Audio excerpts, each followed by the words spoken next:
Hello guys, so for tonight's vlog, okay, siguro po yung mga makakapakinig po nitong aking vlog ngayon is possible po na pwede pong makatulong po sa inyo, pwede pong maging negative yung tingin po sa ganitong klase ng vlog, no? Dahil inuumpisahan pa lang po natin itong ating ginagawa po na ganito, okay? So, hindi ko rin po alam kung marami pong makakapanood, okay? At marami din pong magko-comment dito, pero kung may gusto po kayong i-comment, i-comment nyo po, no? So, ano po ba yung pag-uusapan po natin ngayon? Okay. Actually, I just want to share, lalo na po doon sa may mga stress, no? Depression and anxiety, no? Actually po, yan po yung nararanasan ko po ngayon, no? For almost a year na po, no? Pabalik-balik po siya. Minsan, nag-okay po, no? And I want to share my experience, ano po yung mga nagiging dahilan ng depression, ng stress, or ng anxiety, no? So, actually po, isa po siguro sa nagiging dahilan ng stress natin is yung paulit-ulit na kabiguan, no? Or paulit-ulit po na failure, no? Kasi po, marami po kasi akong ginagawang business ngayon. Isa rin po siguro sa problem ko, honestly, is yung hindi ako nagpo-focus sa isang business. Kumaga paulit-ulit or palipat-lipat. Oo. So, pag may nakita akong maganda, lipat ulit ako, no? So, lalo na sa mga multi-level marketing company and also yung mga food supplement, no? So, medyo nakaka-burnout, no? Tingin ko yun po yung isa sa mga dahilan. I think kailangan mo lang din talagang mag-focus kung ano yung ginagawa mo, no? And pangalawa is wala kang maayos na team, no? Kumbaga, hindi naman maayos na team. I think wala kang makuhang tamang tao para dun sa ginagawa mong negosyo. Yun ang nakikita ko na isa rin sa dahilan kung bakit ako na-stress. Kumbaga, I can recruit people, I can make a sale sa mga tao, pero hindi talaga ako magaling mag-handle ng tao. I mean, hindi ako magaling mag-retain ng tao. Yun ang medyo problema po talaga sa akin. So, I can teach you how to recruit people, I can teach you the process, I can teach you the paano yung business, no? Pero yung i-retain yung mga tao, yun po yung medyo kakulangan ko po talaga pagdating sa ganitong klase ng negosyo, no? So, wala akong nabibuild na community. Yun ang talagang problema ko, no? So, um, aaminin ko yun ang wala akong skills, no? Kasi, ewan ko, hindi ko alam, hindi ko rin ma-find out. Dati naman nagkaroon ako ng malaking organization through online doon sa mga previous businesses ko na hindi ko na maibalik, no? Pero may mga ginagawa din naman akong business before na talaga pong nagkakaroon po ng mga challenges, no? So, yun po, no? Kasi stress and depression halos pareho lang po yan. Now, anxiety is also happening to me, no? Dahil minsan may mga naiisip po ako na, ang anxiety ko kasi is yung parang nag-iisip ka na mangyayari sa hinaharap, pero wala pa naman. Kumbaga nagwo-worry ka. So, yun po yung isa sa mga anxiety natin, no? So, nung itong mga nakaraan po, isa po sa mga experience ko ng anxiety is nanginginig yung katawan, nagkakaroon ka ng palpitation, tapos hindi ka makatulog ng maayos, no? Yun po yung ah, talagang isa sa mga na-experience ng may anxiety, lalo na kung wala kang support ng family. Katulad ko po, wala naman po akong family po na umaagapay po sa akin. Talaga pong sarili ko lang yung pinaglalabanan ko, yung lungkot, no? Yung struggles, no? Yung tinitiis ko po talaga yung sama ng or yung mga dumarating po sa isip ko na pangit, no? But I think isa rin po sa naging dahilan kung bakit siguro din ako nagka-anxiety and depression is nakalimutan ko na pong tumawag sa Diyos. Kumbaga, nakalimutan ko na pong magtiwala sa Panginoon. So, yun po ang tingin kong nawala po sa akin. Kasi nitong mga nakaraang buwan, nitong mga nakaraang araw, parang ang lagi ko na lang naiisip is kumita ng pera, no? Magtrabaho, wala na po akong time na makipag-ugnayan sa Diyos, no? Pero nitong mga nakaraang linggo naman po ay nagdadasal po tayo at the same time po ay pinipilit po nating mapalapit ulit ang loob natin sa Diyos. So, yun po ang tingin ko pong isa sa mga dahilan din kung bakit tayo nagkaka-anxiety. Kumbaga, nakakalimot po tayo sa Panginoong Diyos, no? Yun po ang tingin kong isa sa mga dahilan, no? And also, yung pagmamahal ng pamilya, yan po ang nawawala din siguro sa ah, sa akin or sa ibang nakaka-experience po ng depression, ng anxiety, ng stress, no? So, ganun po talaga. Natural naman po. Alam naman po natin sa sarili natin na natural po yung pagkakaroon ng ganitong klase ng pakiramdam ng anxiety, ng depression, no, ng stress, at iba-iba pang pakiramdam, no? Natural po yun kasi normal po sa isang tao na magkaroon ng ganitong klase ng pakiramdam. And isipin po natin na yan po ay lilipas din. In due time, lilipas din po yan. Isa rin po talaga din sa dahilan ng aking nararamdaman po ngayon yung aking tinnitus, no? Yung tinnitus po yung parang may umuugong na kuliglig sa utak mo na yun daw po ay according naman sa isang friend ko is um, poor blood circulation o kaya talaga pong dahil sa stress. And yun po, no? So, ang ganito pong klase ng pakiramdam, mahirap po, no?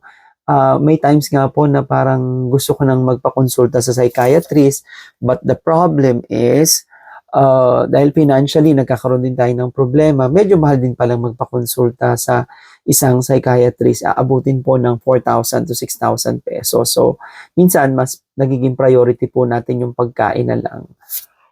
Actually, inaatok na po ako.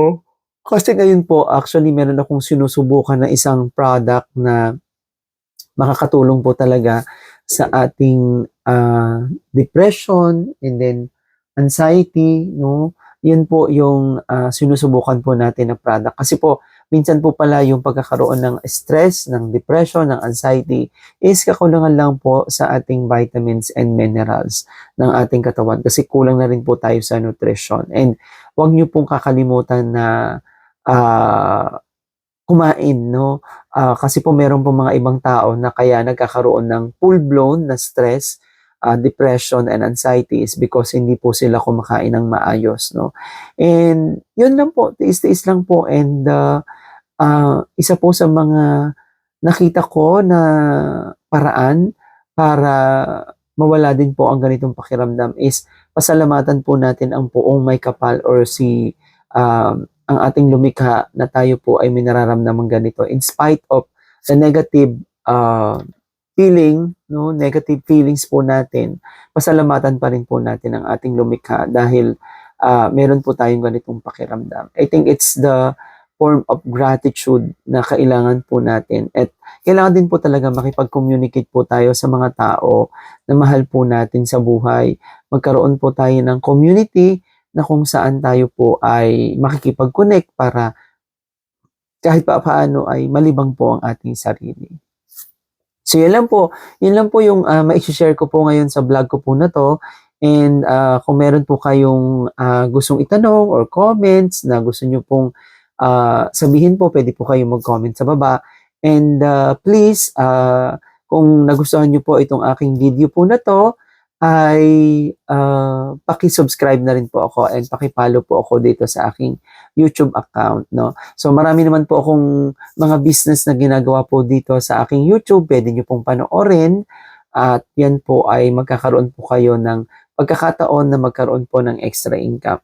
So isa rin po na ilalagay ko rin po ang aking YouTube link dito sa aking Facebook link dito sa aking YouTube channel para po makapag-connect po tayo sa Facebook and makilala nyo po ako, no? Kung meron po kayong same na karamdaman, na nararamdaman, baka pwede po tayo mag-build ng community and magtulungan po tayo, no? Alam po natin na ito po ay isa lang po sa mga paraan para po mailabas po natin yung ating nararamdaman, no? So, kung may mga tao po tayong gustong pasalamatan, no, napakarami po, no, ano ko na rin po yung mga itong channel ko na to na nagpapasalamat po ako sa mga taong tumutulong po sa akin, no. Banggitin ko na po, no, si Mr. Mamaril, yun pong nagbigay po sa akin ng Kangen machine, no, nagpahiram po. Si Ma'am Precious Robilin na taga US, no, na ngayon po ay natumulong din po sa akin para magkaroon po tayo ng current business po natin na trading. Sino pa ba? Basta po, hindi ko na po babanggitin yung mga tao. May mga company po like Abtech, like Sinner Greens, no? Yun po yung mga behind the company po na tumutulong po sa atin na magkaroon po ng magandang negosyo, no? Or kahit po papaano ay naantok na po talaga. Kahit po papaano ay maka-recover po tayo sa ating sakit, no? So, si Sir Mon, no? Si Sir John, si Ethan, no? Nga po pala, kung meron man po akong mga tao na nasaktan, no? May pagkukulang po ako, naagrabyado, no? Patawarin niyo po sana ako. So, kung ano man po yan, no? Kung sino man po yung makakapanood po nitong aking vlog po na ito, nakilala po ako, no? Sa family ko po, no?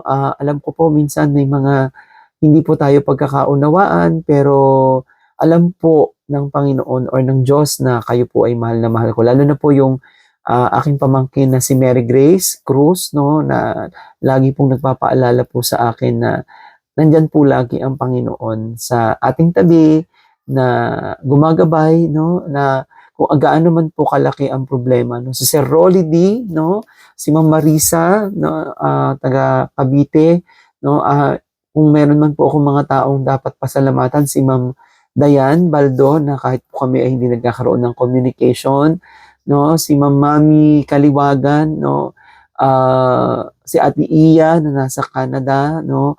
Kung meron man po akong mga kaibigan na nasaktan, may pagkukulang, humihingi po ako ng napakalaking pasensya, at kung ano man po yung pinagdadaanan po natin ay malalagpasan po natin. And also, I would like to thank Magella Chabot, no, one of my friend from Canada who is living here in the Philippines, na isa rin po sa tumutulong po sa atin.